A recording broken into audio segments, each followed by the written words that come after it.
Assalamualaikum warahmatullahi wabarakatuh. Ashama harka foon yakam jirtan dhageeffattoon YouTube channel Soofumaraab. Hundi keessanuu bakkuma jirtanitti nageenyi kan koo isin dhaqqabeecha. Har'as video haarawaan walitti deemnee jirra. Video har'aa keessatti immoo namoonni bilbila qabdan kamiyyuu wanta sirreeffachuu qabdanidha kan qabadhee isin dhufe.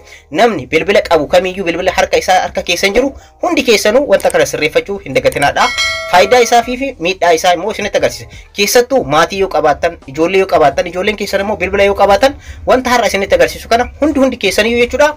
Bilbila keessan irratti sirreeffachuu qabdanii faayidaa cimaa waan qabuudha isin qarqara. Kanaafiyyuu wanta har'a isinitti agarsiisu hundi keessanuu bilbila keessan irratti namoonni bilbilatti fayyadamtan sirreeffadhaadha. Isin qarqara baay'ee tokko. Maaliif akka isin qarqaruu fi akkamitti sirreeffachuu kan dandeessan immoo isinitti agarsiisa jechuudha. Video kana hanga dhumaatti ilaaluun dagatinaadha.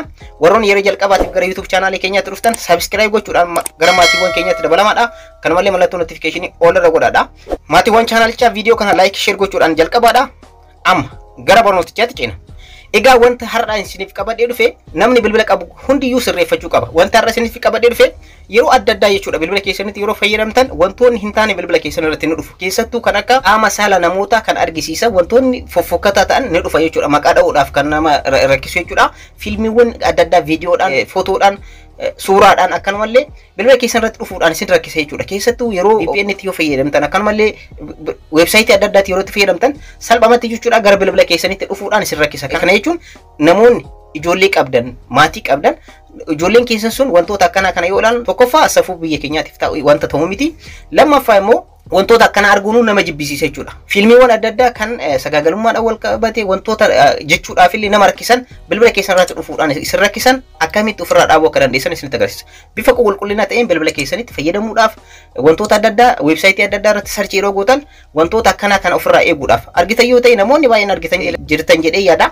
Websaayitii adda addaatti wantoota adda addaa yeroo fayyadamtan suuraa qaama qullaa ta'e kan qaama saala argisiisu waan nama jibbisiisu akkanumallee viidiyoodhaan fiilmiiwwan adda addaa wanta jibbisiisu ta'e maqaa dha'uudhaaf illee namatti hin tolle bilbila keessan irratti dhufuudhaan isin rakkisa. So wanta kana akkamitti dhaabuu akka dandeessan isinitti agarsiisa. Keessattuu bilbila ijoollee keessanii irratti wanta har'aa isinitti agarsiisu kana guutaa fi sababni isaas ijoolleen keessa wantoota akkanaa kana hin ilaalan jechuudha. Kanaafiyyuu tokkoffaa aadaa fi safuu biyya keenyaati miti. Lammaffaa amantiin keenya hunda Itoophiyaa keessatti argamu amantiin keenya ni eeyyamu jechuudha wantoota akkanaa kana. So wantoota akkanaa akkamitti ofirraa dhaabuu akka dandeessan isinitti agarsiisa.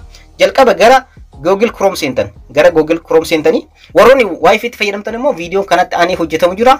Isatti fayyadamtanii bilbila keessan irraa akkamitti balleessuu akka dandeessan isinitti agarsiisa. Har'a immoo bilbila keessan irratti wanta kana ammoo tana sirreeffadhaan. Wanta kana sirreeffachuudhaaf jalqaba gara Google Chrome seentu. Ergasii tuqaa sadii kana ni tuqxanii tuqaa sadii.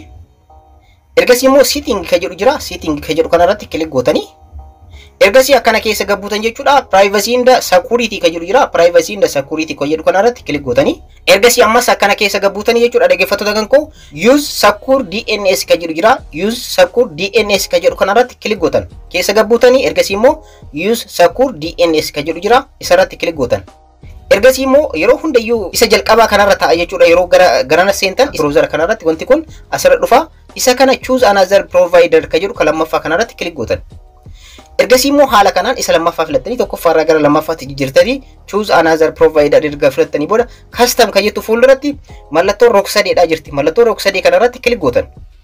Ergasii wantoota asirratti dhufan kana bakka wal jijjiiree dhufuu danda'a bilbila keessan irratti jechuudha. Kanneen keessaa clean browsing yookaan immoo family filter ka jedhu jira. Isa kanarra godhatan jechuudha. Clear browsing tokkoffaarra dhufuu danda'a, dhumarratti dhufuu danda'a, bilbila tokkorra dhumarra dhufa. So dhumarraa lammaffaarratti dhufuu danda'a. Isa kanneen keessaa garuu kan isin filattan clean browsing or family filter ka jedhu kanarratti kilik gootan. Egaa haala kanaan jechuudha. Clean browsing inni kun privacy policy kun secure isiniif ta'a jechuudha. Egaa dhaggeeffattoota kan koo wantoota hin taane wantoota kanaan wal qabate kan duratti isinitti agarsiise wantoota qaama saala argisiisan viidiyoowwan adda addaa wantoota biyya keenya amantii keenya wajjin hin deemne sarchii yoo gootan jechuudha. Asirra seentanii yeroo hundayyuu Google Chrome irratti sarchii yoo gootan tasuma argachuu hin dandeessanii. Fakkeenyaaf mee wanta asirratti isinitti himuu barbaanne tokko sarchii godhee isinitti agarsiisu. Akkuma asirratti argartan wanta sanii wal qabatee miti kan asirratti naa dhufu jechuudha. Wanta sanii waliin qabatetti miti asirra dhufe. Wanta sarchi godhe wanta isinitti himuu barbaanne wanta fokkataadha. So jechuun barbaadu jechuudha. Garuu asirratti wanti naa dhufe wanta sanii waliin qabanne garuu dhiyeenya kan qabu wanta biraatiin kan wal fakkaate kan barnoota wal qabateedha.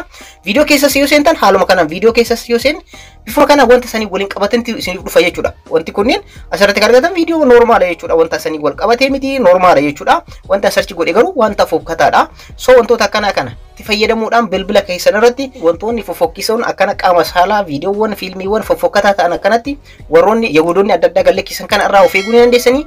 Barnoonni kun isin qarqara keessattuu ijoolleen warroonni maatii qabdanii fi ijoolleen keessan bilbila qaban bilbila ijoollee keessanii irratti wantoota kana sirreeffadhaa. Bilbila keessan irrattis wanta kana sirreeffadhaadha. Baay'ee tokko isin qarqara jedhee qabadhee isiniif dhufe barnoota kan kanarraa asirratti umree jira. Warroonni YouTube channel kanaaf haaraa taatan subscribe gochuudhaan gara maatiiwwan keenyatti dabalama.